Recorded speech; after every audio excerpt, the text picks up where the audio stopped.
वाहिगुरु जी का खालसा, वाहिगुरु जी की फतेह.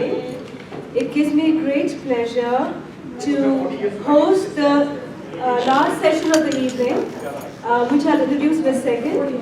But I also want to inform everybody that for the dinner, please stay for dinner in the South Hall, which is going to be around, I guess, 6:30 now.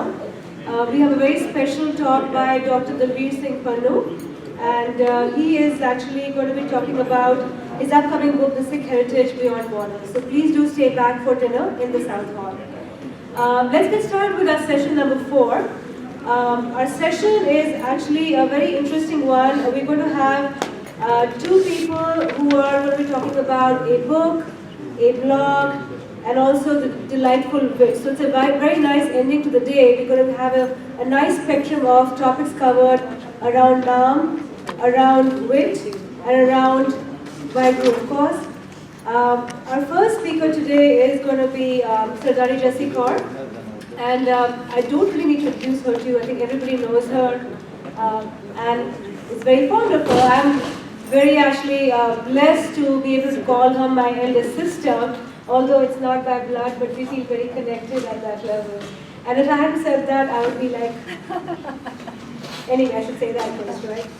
So Jessi Kaur has written several children's books, and she is now almost about to complete her latest book, which is Home of the Beloved. So today is actually a very special time because she will be sharing and doing some readings from her upcoming book.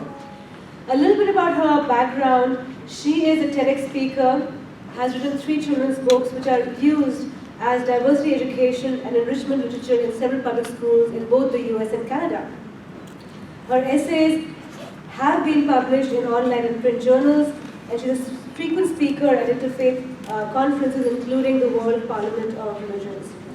She is a co-founder of the International Institute of Gurmat Studies. She founded IGS Now, which is a non-profit organization, and has also been on the board of Kaur Foundation since its early years. She has served 2 terms as a Fine Arts Commissioner for the city of Cupertino in California. So without much ado, I would like to invite Jessi, who lights up the room everywhere she goes. I ask her to come and light up this room and share some readings from her upcoming book, which I can't wait to read. No pressure whatsoever. Thank you very much, Reshma, for those very kind words and introduction. So I have to... This is a little bit different from what my normal mode of addressing Sad Sangat is, which is extempore most of the time. But this is my opportunity, and I'm very grateful for it, to read excerpts from my upcoming book called Home of the Beloved. So, everyone who knows me knows that Gurbani is my love, my beacon, my light, my guide. Gurbani, whatever I've learned that is positive in any way, has come from Gurbani, spoken directly to me. That rishta with the Guru is the biggest blessing of my life. And it's all because of Guru Prasad.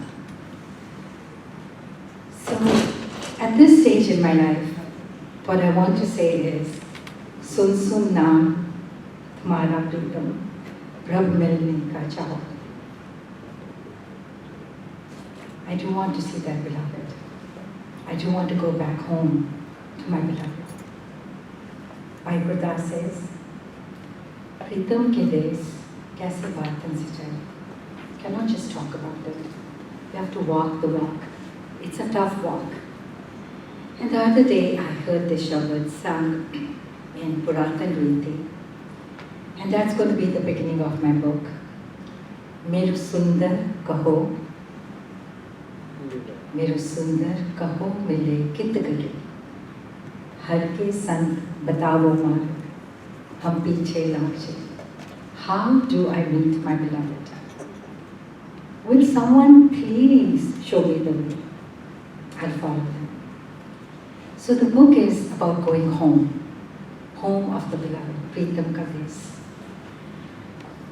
I start with the truth as revealed by Guru Nanak Sahib, and that is the Mool Mantra and a few of the core guiding principles that he gave us. I've always heard that the essence of Sri Guru Granth Sahib is in Japji Sahib. The essence of Japji Sahib is in the Mool Mantra. The essence of Mool Mantra is in Ek Onkar.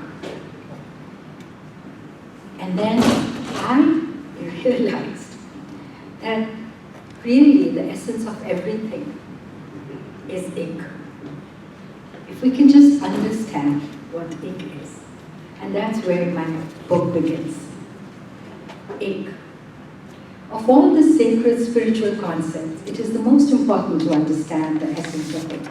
It is the bedrock of Guru Nanak's message. It is the cornerstone on which the vision and message of the entire Sri Guru Granth Sahib is based. Ik is written as numeral 1 and stands for the one universal creative force. Numeral 1 symbolizes its singular, unique nature.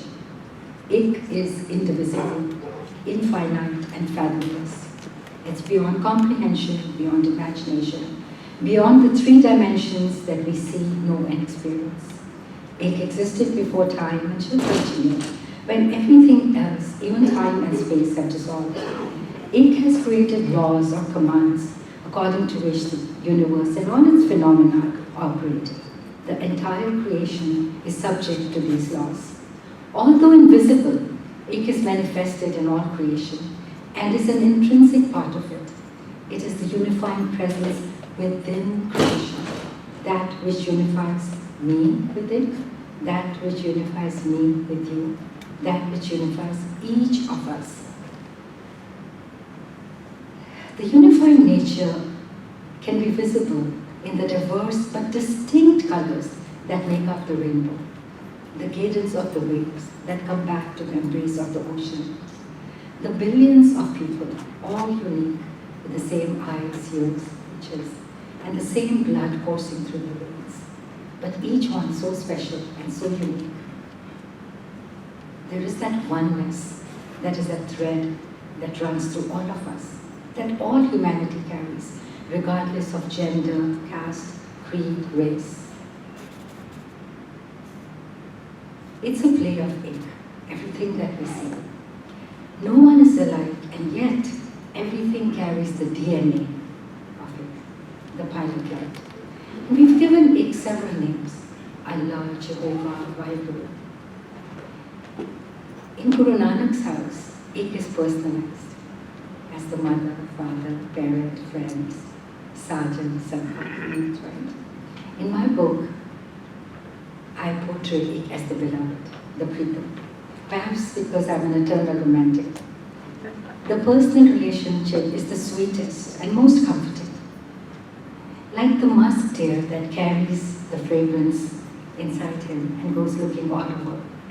We look for comfort and peace, not realizing sometimes till the very end that the real temple of Ik is within us. There are shifts within us that happen. I'm not a very patient person by nature, and there are many instances when I connect with someone and whatever I'm feeling just transforms into something else. There was this Thanksgiving Day, just the day before, the busiest, craziest day. I'm standing in line because it's the last minute, thinking that maybe I'll run short of mashed potatoes. So I go back and the line is snaking all around. I'm agitated with myself. I'm agitated with the cashier who's very slow. I'm agitated with a woman whose toddler is screaming at the top of his lungs. I'm like, what am I doing? Just Kaur, you're so forgetful. And then in front of me, I hear this woman say, oh my God, I forgot my credit card at home.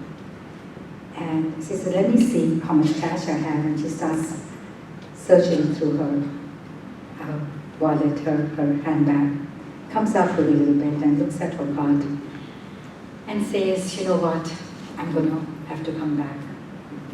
And I don't know what she was going through, but I was aghast.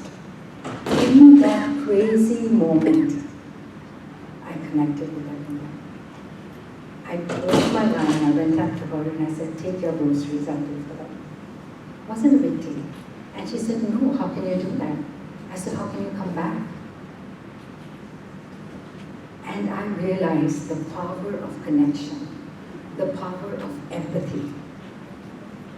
Even at the most crazy, the busiest, mad moment when I'm agitated, just that oneness transforms the feeling. I've had many times strangers and friends reach out to me and really been kind to me at moments when I need it the most. Sometimes they know, sometimes they don't know. Sometimes they just sense that I need that phone call. So the power of it is connection. We take it for granted. But if we live with that awareness of it, our lives will change. Our planet will change. The destiny of humanity will change. Guru Nanak was not the first one to talk about it. The prophet of Zoroastrians, thousands of years ago, talked about there being one creator. But what Guru Nanak did was revolutionary. He talked about it at a time that was so divisive, kind of like today. And his message resounded. He challenged people's complacency. He spoke truth to power at a time when heads were divided. So this ik, this knowledge of ik, is so precious. And if we could just gather those moments and experience ik. We're going to talk about Omkar. I don't know how much time I have, but I'll stop whenever my time runs out. Omkar elaborates upon the form and formless aspect of ik. By one booming vibration of the sound current, ik set in motion a dynamic evolutionary process of creation. A universe that is a vivid manifestation of the invisible, the form of the formless one. Om, as the primal sound, continues to permeate throughout creation as an auspicious vibration of the creative force. Omkar is the universe in its myriad forms, beautiful, varied, vibrant, ever-changing. It is the sunrise and the clouds. It is the moonlit night and the pitch darkness. It is the mountains, the trees, the oceans, the desert. It is the beings that inhabit the mountains, trees, the oceans, the deserts. It is the movement of every breeze, the flow of every river. It is translucence in every light. It is the vibration of thunder and the vibrating, pulsating, breathing planet that is our home. It is the body in which our soul resides. It is every particle of atom and subatom that exists. Omkar encompasses awe-inspiring galaxies, known and unknown, multiverses that are still in the process of being discovered. It is the animate and inanimate. Wherever we look, Omkar is ever fresh and renewing. No picture or idol or temple or edifice can capture the magnificence and the expanse of Omkar, and yet Omkar is everywhere and yet transcendental. During one of our trips to Maui, we drove up to Haleakala to watch the sunrise. We joined a small group of tourists. We were all waiting to see the sunrise, and we were bundled up in our shorts and down jackets. And we waited for a long time before the first rays of the sun tinged, the cumulus clouds. And the clouds are so beautiful in Hawaii. And suddenly they took on a rainbow hue. And then slowly the sun rose and bathed all of us in molten gold. Our faces were glowing. It was such an ethereal moment. It was so beautiful. Suddenly I heard someone sobbing. I went up to her and I said, all is well. She nodded, half smiled and said, who can see this and remain an atheist? She kneeled down and bowed her head on the ground. I watched quietly as she made her obeisance to Omkar. Powerful, beautiful. If we just wake up every morning and see the munificence, the beauty that is all around. My sister lives in LA and I visit her often. And I go to her Babaji's room to do my part. But what enchants me are these 3 trees outside. They're all different. But the way the breeze moves through them, the unique way in which they dance and they sway. And honestly, I just get lost. That is Omkar. So beautiful, so touching, so reviving. So this is how I start my book. And I want to go to, there are 5 chapters. There is Sat, the truth, and I describe Guru Mantra. And there is the practice the Guru has left us. You know, the name, the Simran, the Naam, the practice. And then, very interestingly, it's not just the scriptures and the Naam, but Guru wants Gund. Guru wants virtues. Guru wants us to inculcate good qualities. And he tells us, Gunaha kahove vasala, kad vasleje. Je gun homan sach naam il sach karije. Sanch karije guna kere. Chod avkan chaliye. Pehre padambar kar atambar apna pir malye. Ude kar jao guna divan. Jithe jaye baiye pala kariye. Chol amrit pije. That's how you drink the nectar of the Naam. Jithe jaye baiye pala kariye. Guna kahove vasala. For those of you who are not that fluent in Bani, he says, it's a basket of fragrant virtues that you want to carry to the home of the beloved. These virtues will bring fragrance into your life. And if you see something that is negative, that's not virtuous, just walk away. Don't engage. Say Bala all the time. So, what are the guns that the Guru gives us? I've chosen, the book has about 65, 68, maybe even 70 concepts. But I've chosen a few to talk about in terms of the Guru. The most important thing for me on the path to the home of the beloved is my faith, my love, my Siddhak. So what is Siddhak? Siddhak is the faith of the seed that knows it'll bloom. It is the trust of the stream that crashes with boulders and rocks, but persistently and consistently wants to make its way to the ocean. It is the fortitude of the butterfly that comes out of the chrysalis with so much pain and then emerges with so much beauty. Siddhak is what nurtures the fetus in the fire of the womb with the protection of a kalpana. Siddhak keeps the denuded trees in the autumn standing erect, knowing that spring, the lushness of spring, will clothe them again. Siddhak allows the peacock to shed its iridescent feathers. Did you know that? Every year, the peacock sheds its feathers. Yet knowing that they will come back in full glory again, that faith that I will survive, that I am in good hands, that is Siddhak. Without Siddhak, world is a place of turmoil, where like an autumn leaf stripped from its branch, one floats in banishment, falls into oblivion. Siddhak believes, waits, knows. Siddhak unlocks fear and remains serene. Siddhak doesn't question. It dwells in certainty. Life lived in Siddhak is sweet. Death in Siddhak is fearless. Siddhak is learned from the shining stories of those who were not beaten by adversity, those that gave up their lives rather than their principles. Sikh history is replete with stories of such men and women who continue to inspire us through the annals of time. Saints, masters, devotees of all ilk are anchored to Siddhak. Their faith and contentment keeps them committed. Siddhak parted the Red Sea for Moses. Siddhak stilled the rush of river Attak so that the armies of General Hari Singh could pass. Siddhak heals hearts, renews resilience, restores vitality.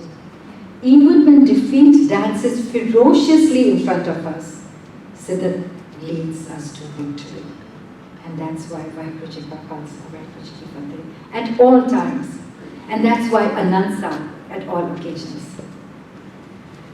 So we start with Siddhak. Tau main aaya, sarni aaya. Barose aaya, kirpa aaya. That is Siddhak. Then Guru wants us to serve.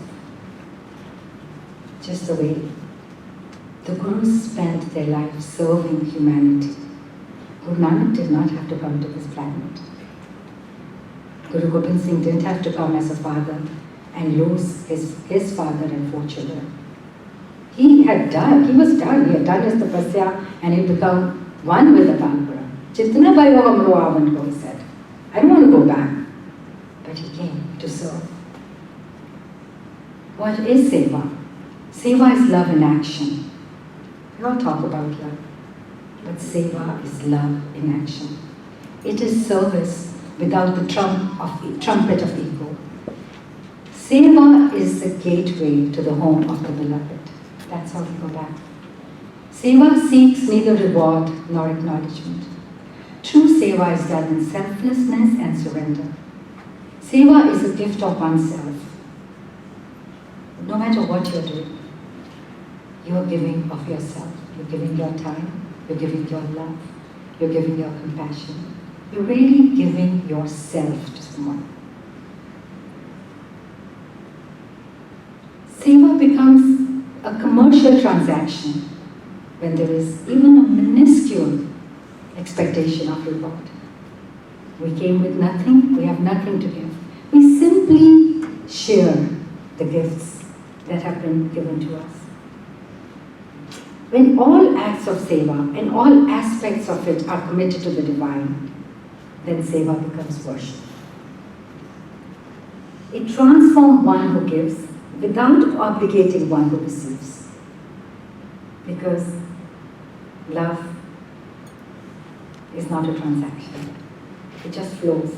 It flows one way and flows back to you. But who does one serve? That's the question. Serve the divine. Serve those who are engaged in the service of the divine. Serve with loving devotion. Serve the truth. Serve the hungry and the deprived. Serve the weak, the old and the sick. Serve because the needy strike a chord in you and you experience their need as your own. Serve because they are your own. Serve the environment, the air, the water, the great Mother Earth. Serve that which lifts, serve that which beautifies, serve that which transforms. Serve the inner silence, which we've forgotten to serve. The inner music and the inner voice. Serve integrity. Don't serve your greed or your appetites, or the greed and appetites of others. Don't serve grudges or remorse. Don't serve lust, attachment, or anger. Don't serve that which bloats your ego or the egos of others. Don't serve under pressure or in fear. Don't serve to flatter or to fawn. Serve in joy and in ease. Serve with grace. Serve in silence. Serve in praise. Serve in gratitude. Serve in wonder of the oneness of the server and the served.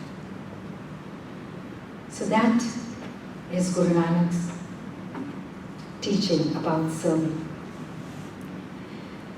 Without contentment, there is no moving forward. We are all in the race to acquire and have more. Santok comes in life when the illumined mind says enough. The constant rut to acquire is exhausting. We cannot relax and enjoy. I'm going to cut this short because I want to cover a couple others. The journey to the home of the beloved begins with Santokh. Because if we don't have contentment at the worldly level, we'll keep running to acquire, to break the joynesses, to get ahead, whatever. But when Santokh comes, space is created to serve the beloved. The righteous way, Sukrit, is very important for the Guru. The righteous way is the trail that keeps us on track. It's sharper than the razor's edge. It's finer than a strand of hair. In every step of the righteous way, there is peace and harmony. Whether we know it or not, when we do something wrong, we create a whirlpool of agitation within us. With faith as our escort and prayer as our song, the righteous path takes us to the home of the beloved with effortless ease. Comes from Sukrit. Babaji says, Kirat Karo. Kirat is not just sharing from your livelihood, but Kirat is good deeds. Sukrit. A very, very, very important gun on the way to the home of the beloved, without which there is no entry. Namrata. Of all the virtues dear to the beloved, Namrata is the dearest. It is the crown jewel in the treasure chest of goodness. Worldly success is often measured in how much power, influence, and dominance we can exercise over others. Impressive careers, high net worths, sprawling homes grant us an esteemed place in society. Namrata is rarely found in those places. Namrata has its own grove. It dwells at the feet of the masters. It craves for fulfillment of the spirit. It sings with longing. It knows the joy of serving. Namrata treads kindly, gently, extending a helping hand, a listening heart, and eyes that see beyond what's visible. See the potential of grace in someone when they are being rude and obnoxious. See the beauty in them when you don't like them. That is Namrata. It's not attracted to the glory of power or the glitter of worldly riches. There is gratitude in Namrata and acceptance. Namrata doesn't judge, doesn't demand, it's not entitled. It remains fulfilled. The boundary of separateness does not exist in Namrata. The door to the home of the beloved is tiny. Only those who embrace Namrata can enter it. And then lastly, the khands. These are the planes of consciousness that we experience.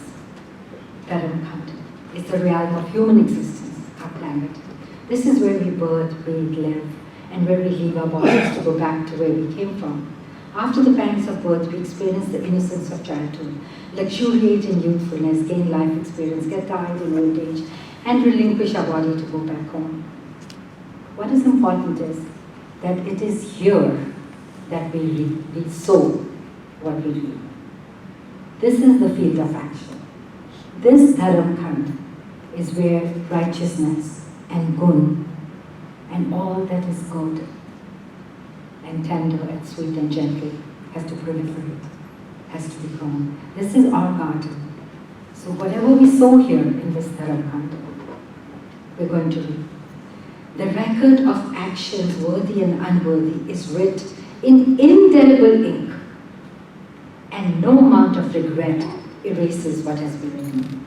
This is where we create our future destiny and bear the fruits of what we have done in past incarnations. Gyan Khand. So Gyan's repository for us is our scripture, our Guru. It's the realm of spiritual wisdom where the enlightened mind experiences the vastness of the universe. There are no boundaries here. The expansion is all encompassing. The intellect shines, the mind experiences the limitlessness of myriads of galaxies. It's not bookish. It's not endowed with degrees. It doesn't have It's just expansion, pure expansion. The expansion of intuition, the expansion of the third eye, the expansion of inner knowing. The sound of celestial music and boundless joy is abound in Gyan Kand. Gyan is not reached through intellectual pursuits or worldly knowledge. The reach of the human mind is limited. Listening and believing are the two wheels of the chariot of wisdom. With the daily practice of kneeling before the shrine of the Shabad, where all remnants of doubt are dissolved, we arrive at the doorway of Gyan. And then Saramkand. Saramkand is the realm of beauty and wonder. It is reached through hard work. This is where the intellect is chiseled. This is where people who annoy and bug you the most become your teachers. This is where you have to seriously look at yourself and your thoughts and your actions and change the course of your destiny. There is a book written by a neurologist called Incognito. It's a UCLA neurologist, and he says that the mind is on auto the entire time. If you need to create, if you want to create new neurons and new pathways, then come to the realm of thought. And when a thought is born, you have 1/10 of a second to change it or turn it into action. If you want to change your destiny, change your thoughts. Otherwise, the autopilot of your destiny, whatever you've created in the past, is going to keep you wherever you are. So Saramkand is where we have to do the hard work of chiseling ourselves. You know how the goldsmith first melts the gold, then hammers it, and tempers it, and then shapes it into a beautiful ornament. This is what we have to do with the mind in Saramkand. Karamkand is the realm of grace. The recipient of grace experiences an inner power, none other than the most elevated nature. Spiritual warriors that have transcended the base propensities are found here. They are the finest of the fine. The power of a Kalpurak is dominant in them. There is no other here. Oneness is experienced in this realm. There is no loss and no defeat here. Only the most beautiful reside in this realm. Is such kind. It's the realm of truth. This is the home of pure consciousness. It is the sphere of true bliss. Anand Pyarimai. Anand is our birthright. Anand is what we have to come. We have come here to experience, but we don't. And so, to arrive at this plane of consciousness, to be in that sphere of Anand, all of those steps are very important. The aspirant reaches thereafter achieving complete ascension from Maya and is adorned in the court of the highest order. Effulgence, radiance, bliss, knowledge of the entire universe, the understanding of the all-pervasive Hukam is fully realized here. The celestial melodies of this realm are enchanting. The involuntary and often unrealized impulse of the soul. The unrealized impulse of the soul, but dormant. Panchapu Atma, Nam Ras Bhoti. We don't know it. Unknown to us. It's craving. It's craving that Nam Ras. It's craving to go back home. Nij Ghar. That is our true home. Our number one home is our body. Our home is the four walls that we build and beautify and that reflects our character. Right? Our home is also a planet that we abuse so much. And then ultimately that Nijkant, that Sachkant is our true home. And that is where there is ultimate peace. And that is where we experience Anand. And it is in that realm that Sikhi wants to keep us sheltered and sweetly protected. And through the grace of the Guru, Anand can be experienced. Vaheguru Ji Ka Khalsa, Vaheguru Ji Ki Fateh. I haven't taken too much time of this time for Q&A. Thank you. Any questions? So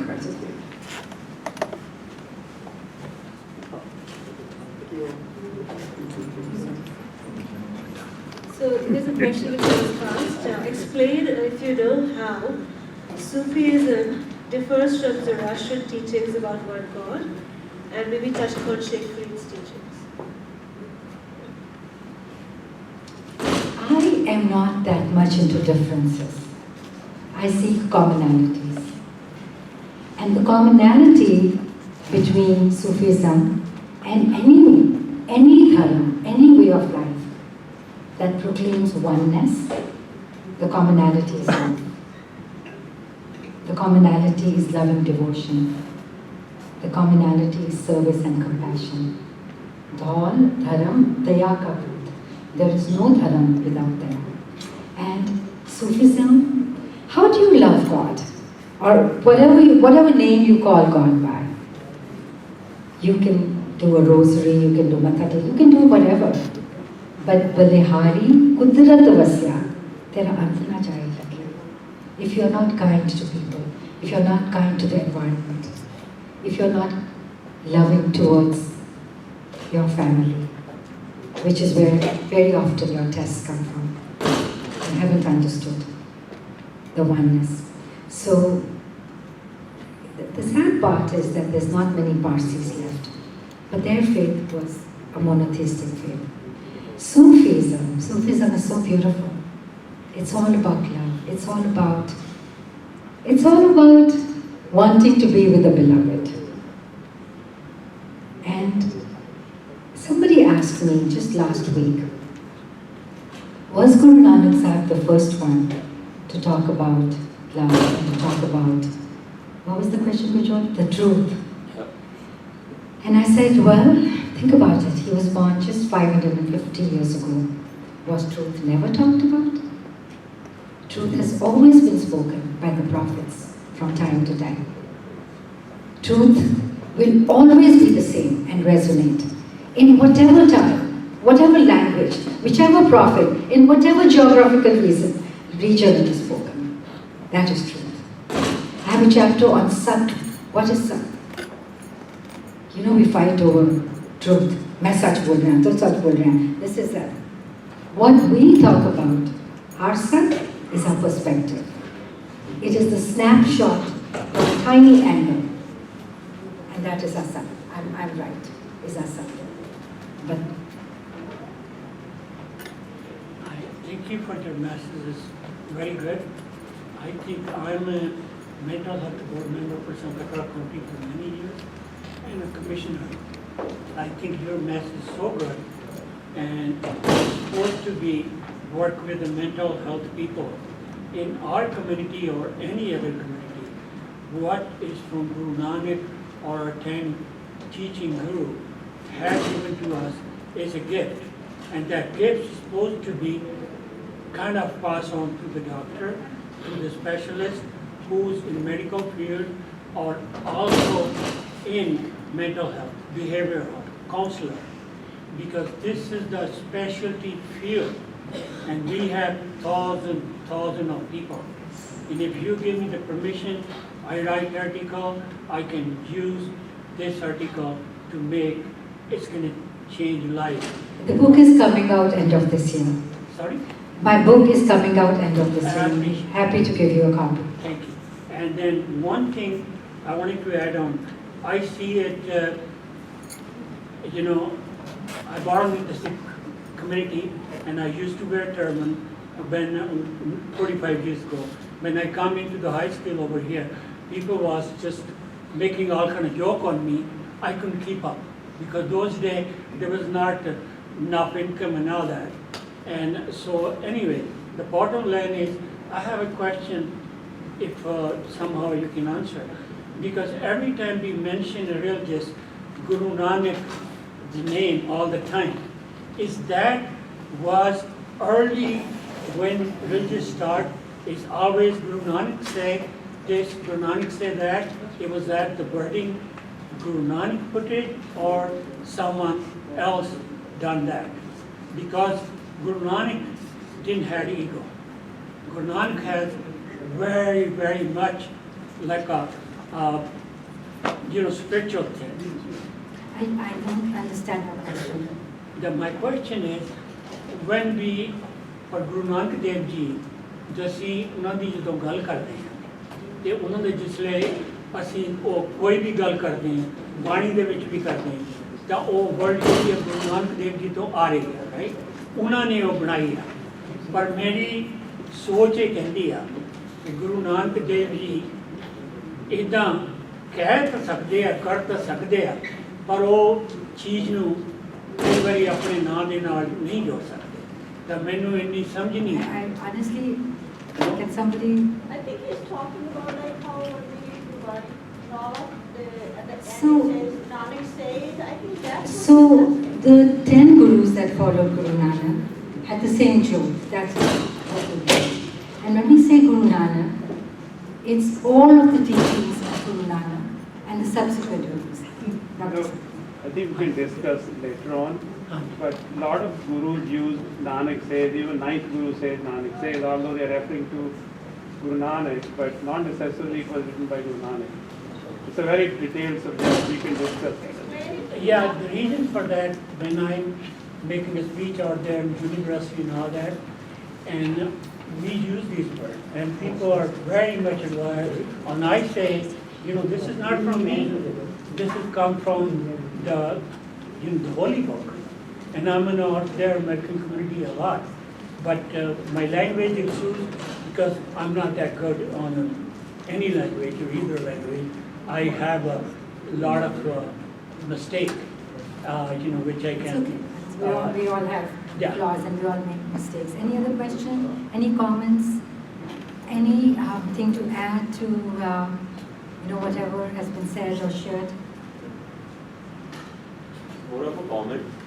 I really like how you gave your speech. So the talk, it would be great if with the book you could also do an audio book, because I was really captivated by how you also spoke the words that you said. A lot of people have suggested that, so she is going to have an audio version of it. That'd be great.